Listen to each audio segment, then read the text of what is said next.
On the Three in the Paint podcast today, DeAaron Fox in trade rumors as Rich Paul visits Sacramento for the first time in a while. All that on this episode of the Three in the Paint podcast.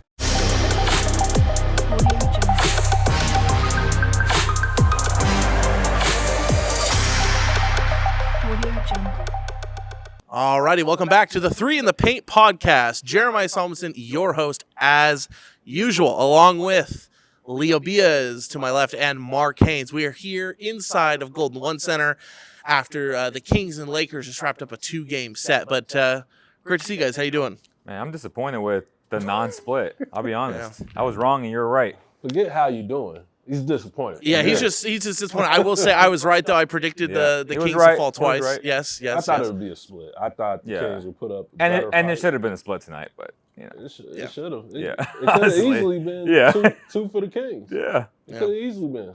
Yeah, totally. So, I mean, a bit of a downer series here for the Kings. I mean, they just lost to Denver as well, so Sacramento going through it. But can it get worse? But can it get worse is the question. And yes, it can get worse. And that's what we're going to talk about in this segment. Rich Paul, Clutch Sports, visiting Sacramento this week.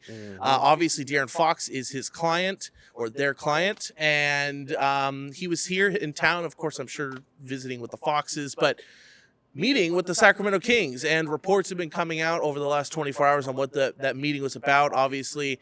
The rumors are the Kings committed to winning here in Sacramento during the DeAaron Fox era? Can this team turn it around? Obviously, DeAaron Fox is up for a contract next season. So not this year, but after next season. And so a lot of question marks about where the Kings are headed as a franchise, what they're committing to DeAaron Fox. And, from Fox's side, a lot of what is DeAaron committing to the team. Right. And because, the Kings not playing well, and that's not all on Fox, but obviously none of it. There's a part of it that falls on Fox. But, so let's talk a little bit about that. Rich Paul being in Sacramento. If DeAaron is on the market, that's a huge development for the NBA. Obviously, a top 10, pretty undisputedly a top 10 point guard in the league, and what that means for the city of Sacramento, but also the league. Spurs have been rumored in talks. The Rockets have. Rockets, that fit just makes perfect sense. Replacing Van Vliet with Fox, basically, would be a huge difference maker for them. So, what are you guys' thoughts on Rich Paul being here in Sacramento, talking with the Kings, and just these rumors that, Fox has been here 8 years, and we really haven't had any of these rumors surrounding Fox? Well, it first started with the Draymond podcast. He went on there, and he had very interesting things to say. I thought the most interesting was when Draymond he actually called Coach Brown a defensive genius or something like that, right? Mm-hmm. Along those lines. And I think that's the narrative that Brown has league-wide. That defensive guru, I think, is what. Defensive guru, something along the lines that he's really good at that, but you guys aren't good. And as fans and him as the host, he pretty much blamed DeAaron and his team, right? Because it's a players thing. We always talk about, is it on the coach, is it on the players? Mm-hmm. And then Fox was like, nah, it's a personnel thing. So I thought that conversation, that back and forth was interesting and telling, and then we get the reports that Rich was here, so I'm like, what's really going on is the fact that I just feel like Fox is tired of his front office, just the organization not committing to getting the players that they need. There's been needs for so many years, and it's been wings that can bring some defensive intensity. He talked about how small they are as a team,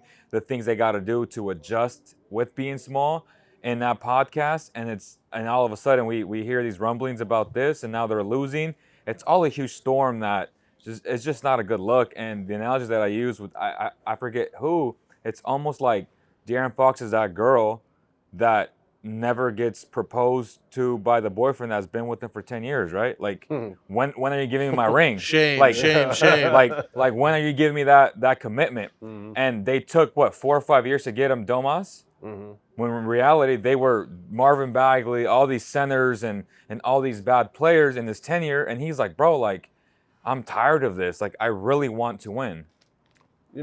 My first thoughts, like you said, with Rich being in Sacramento, my first thoughts was, you didn't hit me. I talked to you recently. Facts. when you come back to Sacramento, well, you ain't coming back this season, but next season or whatever, I'll come to LA, man. But anyways, now I think I think it's a necessary time to start having these conversations because there needs to be a sense of urgency, not only on the court but in the front office. Yeah. Because we're not seeing it on the court right now. Yeah. We're not seeing a team that is playing up to their potential. Right. We're seeing we'll see they got a few, easy games coming up that it should be an easy game. It should be a game that the Kings can win. But ain't nothing easy now. Nothing's easy. And the team we've been seeing the last, 3 games or whatever, it's not been looking good. And I think DeAaron is like, he's really evaluating like his situation because, you look at guys like DeMar DeRozan, 36 years old, he's on his last legs. It's a funny one of the Damian Lillard commercials, a funny one with he's in there with I forget what player, but he's like, you don't want to be one of those players that, you make a whole bunch of all-star appearances, but you never this. And then he's like, no, I mean like one of those dudes that made, all-star, but never MVP, and then Karl Malone pops up and, whatever. I think that's what DeAaron is doing right now. I think he's evaluating the situation and thinking realistically. He doesn't want to be Dame. Yeah, and what can we do in order to get to a position where we can compete for a championship? Yeah, I mean, I totally agree with what you guys are saying. I think there's a couple of like silver linings is not the right term, but I think there's a couple of like asterisks that you can put next to the situation. The first one I want to mention is obviously this seemingly comes out of nowhere, right? Like DeAaron Fox has never really been a guy who even really ever talked about leaving Sacramento.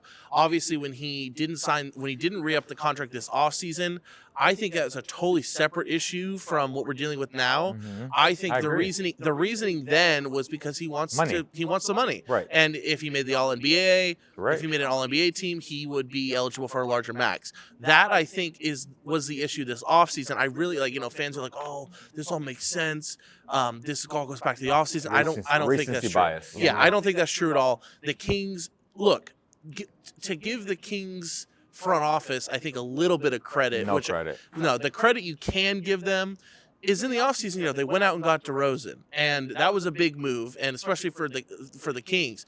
Look, it obviously didn't fix the issues that they had, and there's plenty of blame to go around for those issues having been an issue forever now and never addressing them. So, but like in the offseason, the Kings did show commitment to Fox in the fact that, hey, we're going to go out and get a guy that we think can help us win. And they did that. So I don't think the offseason, him not signing the deal then, is the same as now. But now he is putting out those rumors. He goes on the Draymond podcast, like Leo says, and he literally says, I want to see what direction this organization's headed, and I want to see if we can build that winning culture that continues to get back to the postseason. So he's saying now this is an issue. That also has to do with him going back to your point, making an All-NBA team. You can't be All-NBA and your team not be good. And he's like, damn, we're losing games. So it's almost intertwined without it being intertwined. And people are taking it from whichever direction they want, right? Totally. And that's the truth. Like, they're not winning. I cannot be All-NBA. It's not an All-Star. He cannot be All-NBA without this team being good, period. Let me ask you guys this. If DeAaron Fox...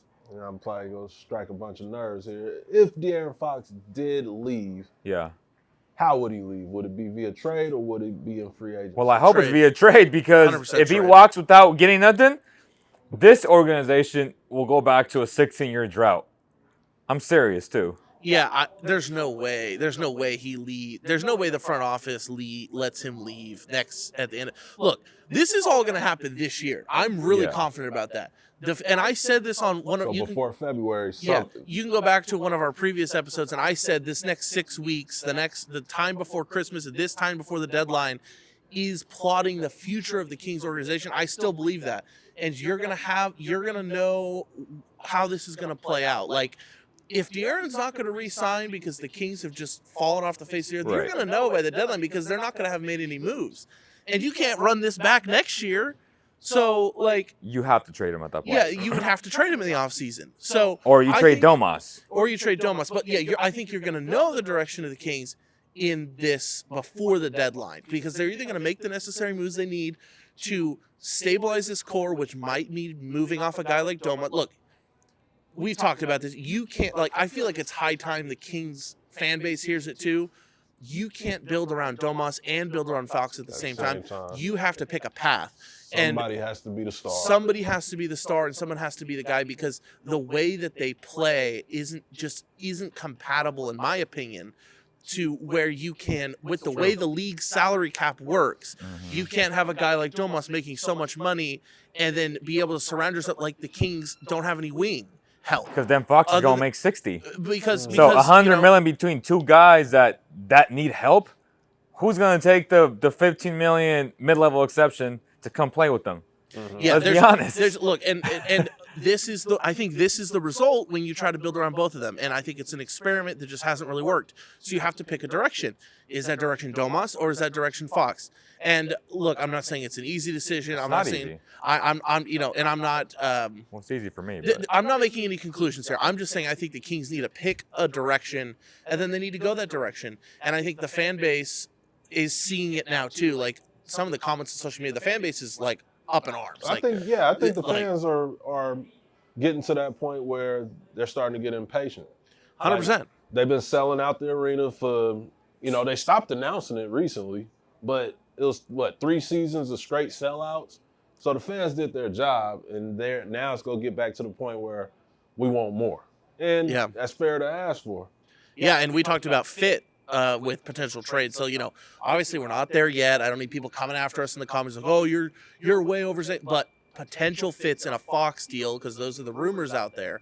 Obviously, you have the Spurs, you have the Rockets. Both those teams would be great fits. And it'll be interesting to see if the Kings decide to go in that direction, not get any help for this team, or if they decide to try to make some moves. And they have to be big moves, right? Like, I know Leo just put out a trade on Cowboy Kingdom, so at Cowboy Kingdom on Instagram, you can go check that out and check out what he was saying. But that's my last point though about those 3 trades. So again, they're not mega trades. It's pretty much Cam Johnson, Chris Murray, and a guy like Chris Boucher. Even if you somehow accomplish those 3 guys, it still doesn't guarantee you a playoff berth, and it still doesn't guarantee you winning in the first round or second round. So then we go back to the same thing. Do you run it back with Fox? But at least this will give you a chance to compete if you make these 3 trades. And then you reevaluate. We didn't win. We won. We're happy. We're content. Like you said, it's about selling tickets. Whatever direction they choose, at least you have options at that point, because then you're like, well, the Spurs still want Fox in the summer of next season. So then that's when you're like, we tried. We made these moves. It didn't work. This core doesn't work. Trade Fox. But you got to go down swinging and at least trying to get this core some type of help. If not, if you want to give up now, you can and just trade Fox to the Spurs. Because the Spurs is the only team that can give you a real package. Yeah, I mean, I think it's the clearest package that the Spurs could give you, where you don't rebuild completely as a franchise yourself. Retooling. Where you're retooling with a guy like Domas as your centerpiece. So yeah. All right, so now we're going to move on to the buy or sell segment of this episode of the 3 in the Paint podcast. Thank you for tuning in, by the way. Hit that subscribe button for more as we drop videos at least once a week, but more than that usually. So buy or sell segment. What did you see that you liked that you're going to buy, Mark? Or what did you see that you didn't like that you want to sell? It's kind of like a yes or no, or I like that, I don't like that. Buy or sell, Mark Haynes. We are prepared this week. I'm prepared, and I had it. I almost lost it for a quick second, but it was too good to let go. I am buying unique names. I know a lot of y'all probably seen it, but they was talking to what's his name, Mike Key or something. I forget his whole name. He got a 3 name. I'm thinking they all first names too. But speaking of unique names, there's a college kid named. Well, I don't want to say. I'll use him second. But it's a college kid named General Booty. No. Unbelievable. General Booty. No. That's unbelievable. And that is amazing. Is that real? Wait, Can we are you fact-check buying that? They, Are you selling that? Exactly. I'm not buying his name per se, but I'm buying unique names because in the Wait, reason I'm gonna buying, fact check this. I'm gonna fact check this right now. See if this is Yeah. real or because the dude they was talking to was a comedian or whatever, and I'm saying the dude, he's like really big, really funny, and the other guy, General Booty is his name, I think. Yeah. General Booty. I remember USC. They had a quarterback. I'm a big USC football fan. They had a quarterback named John David Booty, and I thought that was Yeah. He's a real football player. General Booty. He's 22. And the other guy. That's an unbelievably tough name to have. Not gonna lie. General. No, Nobody's just calling him General. Yeah, the whole thing together is Nobody's calling tough him scene. General.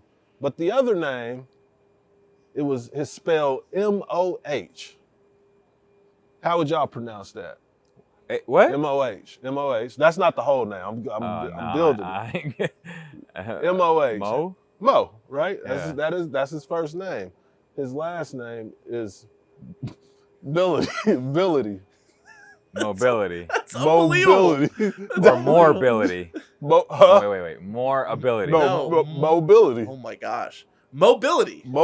That's wild. And I don't know if it's true, but I fact checked it. The mobility one? Yeah, his name is Muhammad Ali Bility. So but he goes by Mobility. And they say he has a sibling named Ability. That's wild. That's amazing. That's wild. I love it. And That's like wild. when I was talking, Let's end it there. That's great. Yeah, I love unique names, but that's wild. That's wild. So you're buying I'm it. buying unique names. What are you buying? I like Sauce Gardner. Oh, Sauce Gardner. Sauce was tough. That's tough. LeBron should have went King Sauce James. Castillo. It's a Sauce Castillo? Yeah. Yeah, I think people should be more unique with names. They just give like boring names. La Cap. Yeah. Leo Bias, what are you buying or selling this episode? I don't know how to say I'm buying or selling, but I'm buying or selling Steph's 2 points the other day. Ooh.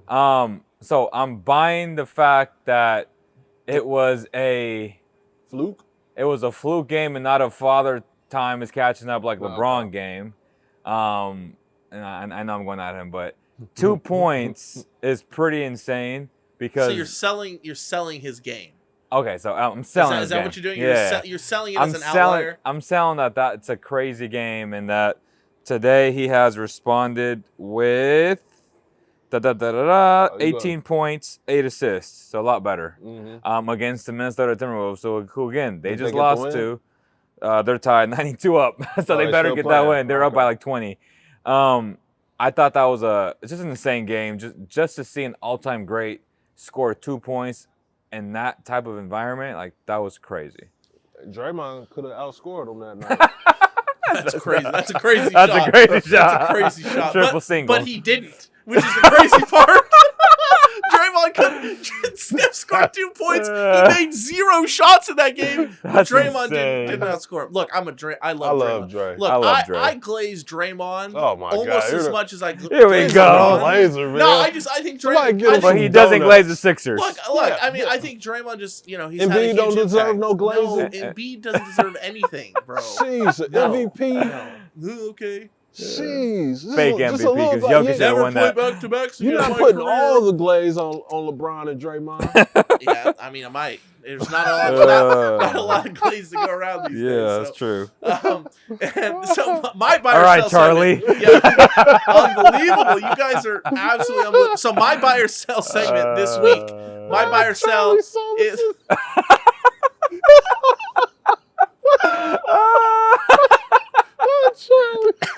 All right, Charlie. I'm done. You gotta end it on that, bro. Oh my gosh. You guys are unbelievable. My buy or sell segment this week is the NBA Cup, and I'm selling the NBA Cup. It's trash. It's boring. Oh my god. You can't Hater alert. How do you go from glazing to hating? I'm consistent. I hated the courts. I hate the cup as a whole. The whole thing's a gimmick. The whole thing's dumb. The whole thing's lame. No one cares about it. This is a Kendrick Lamar versus Drake. I'm an NBA reporter, and I didn't give anything about the NBA Cup. It's boring. No one cares. They didn't even really celebrate it after they won because the Bucks are like, we're focused on the actual season and the actual prize, which is the chip. They celebrate the 500,000. 500,000, and then yeah. Taurean Prince got a mil, Yeah. a milli. Look, it's a gimmick. It's dumb. It's stupid. No one cares. No one watched it. Sheesh. It's absolutely abhorrent. I'm selling the NBA Cup. And that has been another episode of the Three in the Paint podcast. Jeremiah Salmonson here, along with Leo Biaz and Mark Haynes. Crazy. Don't let them confuse my first name any further. Any more slander on my good first name. Major prophet in Scripture, by the way. That's true. Jeremiah. That's true. Jeremiah. The Prophet goat. Jeremiah. The goat, Jeremiah. We got to find Charlie, though. No, we really don't. We really don't have to do anything of that sort. He has money to disperse. Apparently not anymore. He spent it all. Apparently not. Wait, that's a good point. That's a good point. Charlie, sponsor the show. Sponsor Hit me the up. show.